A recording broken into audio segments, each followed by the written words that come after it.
When we talk about the so-called safe distance for detonating 150 kiloton nuclear charge, it was 500 meters. You remember I explained it to you. So when we made the nuclear explosion at the depths of 500 meters, it will create a cavity of 100 meters, and still there is a 400 meters of the soil. To filter. Yes, so when the radioactive gases will try to reach the surface by the crevices of the rock or whatever, they will be filtered on the way. And the thickness of filter will be like 400 meters at least. So it will tremendously decrease the radioactivity. But in the case of the World Trade Center was another story, because the tower was only 27 meters below surface, and the position of the charge was another 50 meters. So from here to here is 77 meters. And 50 meters, or even a little bit more than 50 meters, was occupied by the cavity. And the filter was not more than 25 meters, compared with the 400 here. Yes. But even this 25 meter would not serve actually as a filter, because in the next second they just fell into the cavity and just melt there, so there was no filter at all. So all the radioactive gases escaped through the open hole, just to the atmosphere. So anyone who was walking around here, or Manhattan residents, or the ground zero workers, or whoever, when they inhaled the radioactive vapor, that was their main source of the radioactive exposure.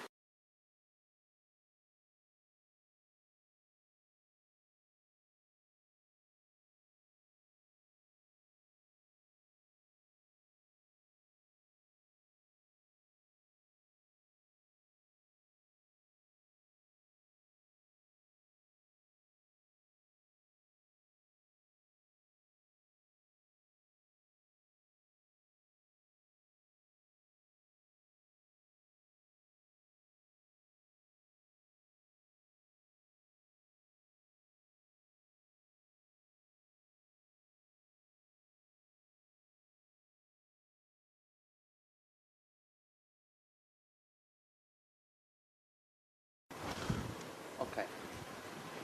Before we go on to talk about the medical impact, Yes. let's just stay on this shockwave that's shot through the building, pulverizing steel, human beings, desks, computers, carpet, photographs, everything in the way, and turning it into what resembles just microscopic dust flying all over Manhattan and flying into the cavity.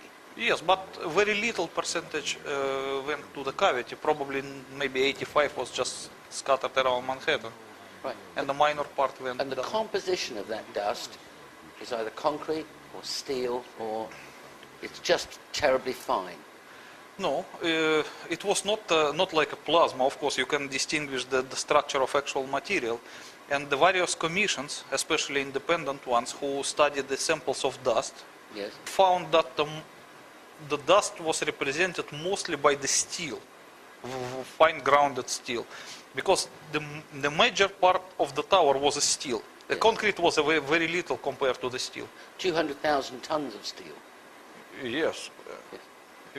And you know that concrete, compare the volume of concrete used in the tower's construction was negligible compared to the volume of steel, because concrete was used only in the thin slabs of the floors, and nothing else than that.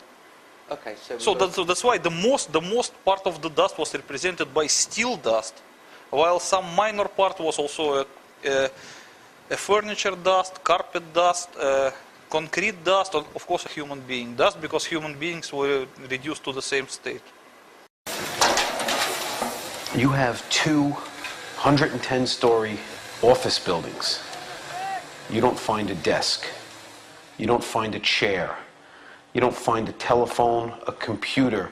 The biggest piece of a telephone I found was half of the keypad, and it was about this big.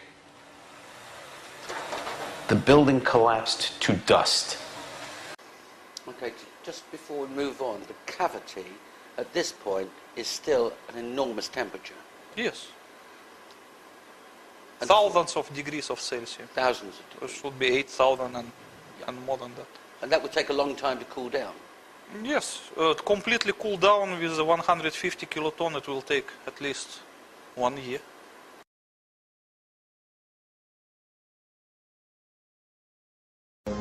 This is how it's been since day one. Oh, it's unbelievable. And this is 6 weeks later, almost 6 weeks later. And as we get closer to the center of this, it gets hotter and hotter. It's probably 1,500 degrees. We've had some small windows into what we thought was a core at some point, and it looked like an oven. You know, it was just roaring inside. And it's just a bright, bright reddish orange color. See that stuff he's pulling out? What was that, Chief? We're gonna hold off on the water. See the stuff he's pulling out? Yeah. It's red hot. If we hit it too much steam, you won't be able to see what he's doing. Great. So 3 months later, finding molten steel Yes. in the debris doesn't surprise you in the No, least. no. It's perfectly understandable. In fact, in your book, you say that the only explanation for molten steel 3 months later being in the debris is the heat generated from this blast. Yes.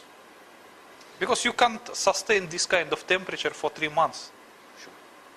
And you discredit the suggestion that it might be a thermite device. Of course, because that so-called thermite theory is just one of the conspiracy theory born out of desperation. Because people, they cannot find the logical explanation why that steel tower collapsed. Of course, they cannot believe that it was made by kerosene, and they cannot believe that it was made by ordinary explosive because of the high temperatures. That's why they arrived to the conclusion that it was thermite. But the thermite cannot sustain that temperature for 3 months. You can see that as in the event of electric welding, that is the thermite. So how long it can be hot? 15 minutes? Not more than that. Okay. And also the thermite cannot reduce steel to dust. It can melt it. Okay. Now we've got a report, I've got it here, the 9/11 Commission report. And there must be on the Commission staff experts. And there must be, America has its own experts, but there must be experts that have looked at the same evidence that you've looked at with similar experience to you and said to themselves, that can only be one thing. It can only be a nuclear device. Yes. Because Russia's not on its own in understanding crash zones and damage zones. Americans understand them too. Of course. So they know exactly what's going on in Manhattan, and they know exactly what brought down the towers. Yes. But why aren't those people saying, just a minute, you know, this commission report's rubbish. It wasn't planes that brought the towers down, it was a thermonuclear device. Okay, when we talk about public disbelief in September 11 Commission ravings, that is understandable because more than 75% of public, maybe perhaps more than 75% of public do not want to believe the September 11 Commission. But to reconcile oneself with the idea that it was a nuclear device is not so easy, because it's just a psychological problem. Not many people, they can believe that the American government is capable of demolishing the buildings in the middle of the city by the nuclear explosion. And it's just difficult to believe. It's just a psychological problem. Well, I would understand that.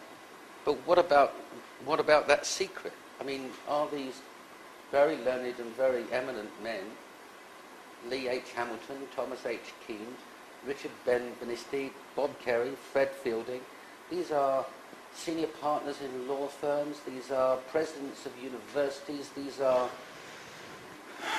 patricians of note who have signed a report saying this is what's happened. Are you suggesting they're all misled? No, they are not.